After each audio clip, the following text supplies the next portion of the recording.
Lorsque tu violes une femme, toi tu vois seulement ce que tu fais. Les choses qui arrivent après, les infections, d'autres le sida, d'autres une grossesse. Une grossesse. Est-ce que vous vous mettez dans la tête d'une femme qui tombe enceinte d'un violeur? La Bible lui dit, tu ne tueras pas.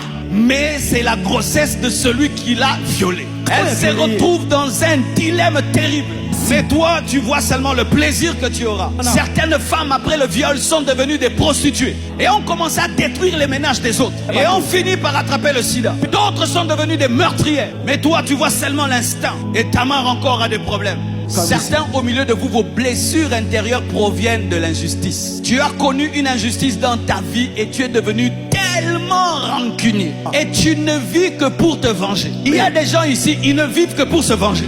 C'est la vengeance qui le réveille. C'est la vengeance qui le motive. Sans vengeance, il ne peut pas vivre. Tu es insoumise dans le mariage. Blessure intérieure. La plupart des femmes insoumises rebelles ont des blessures intérieures. Quand quelqu'un couche avec ta femme ou avec tes femmes, c'est pour révéler vraiment que tu n'es plus rien.